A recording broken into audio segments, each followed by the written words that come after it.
why does this project exist? I mean, we know that your risk of being harmed, of being at risk of being harmed is not equal. That people come into this world with different circumstances and different backgrounds that make us more likely to experience harm, or more likely to succeed, or less likely to succeed. And I believe that government is there to make a level playing field. That's what I believe. And I believe that that is one of the most critical goals of government, is to make sure that we all have that fair chance at success, no matter what our birth circumstances are. Karen talked about the inquest, and this is a result of a series of tragic deaths that took place in the community.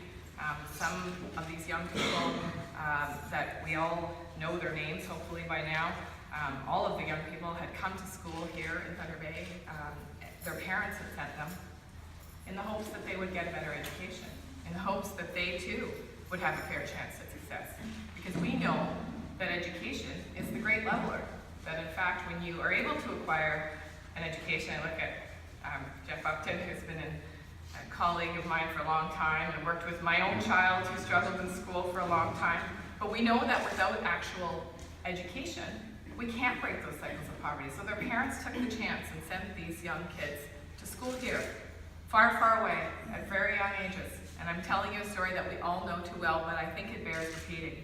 And I think their names bear repeating too. Jethro Anderson, Curran Strang, Paul Panachis, Robin Harper, Reggie Bushy, Kyle Morso, Jordan Wabas. These are names that will always be with us, hopefully. But they are representative, actually, of so many kids that come every year and that experience untold trauma in their experiences trying to get that fair chance at success. And so these kids that I'm talking about never got a chance to go home. And of course, the natural reaction is to ask why, and to say, how can we make sure that this doesn't happen to other children in the future? And so that's why the province of Ontario launched the inquest, to examine the facts and the circumstances around these deaths. And the 7 Youth Inquest was a very long process. Some of you took part, some of you were at some of those hearings. I, in fact, went to one myself. Incredibly emotional, very difficult to hear the experiences of these young people as they came to our community in search of a better future. And so the inquest heard from 150 witnesses, led to 145 recommendations. And those recommendations were directed at distinct parties, of which Canada was one, but it also included law enforcement, nice to see you here today, educational institutions, First Nations, the City of Thunder Bay, and of course the federal and provincial governments. And the recommendations covered a broad number of areas, but with one main goal, and that was to prevent similar tragedies and to make sure that everybody has that fair chance to succeed, no matter where they're born, no matter what their circumstances.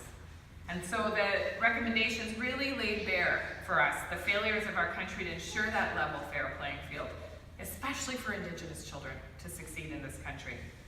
And so the Government of Canada, under the leadership of Prime Minister Justin Trudeau, is taking those recommendations seriously, because we know that Canada must and will do a better job to ensure that every child has that fair chance to succeed. And in fact, this goal is so important to the Prime Minister that not only is it written into all of our mandates, but he's taken short steps of ensuring that our government focuses primarily and strongly on reconciliation.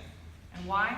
Because we know that when everybody succeeds, in fact, our entire country prospers. So the National Crime Prevention Strategy, which this program will be funded under, supports critical crime prevention and intervention programs in the community. I'm really glad, Karen, that you gave a description of just how comprehensive this program is, how many partners are involved, how youth will be involved in leading. It's nice to see you here today. Hopefully we can chat afterwards.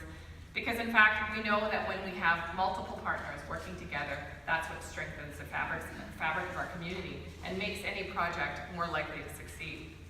And as Karen said, the program will reach out to youth through schools and community centers, neighborhood organizations, and it will help them develop the supports and the skills that will help them steer away from seeking community in less positive ways.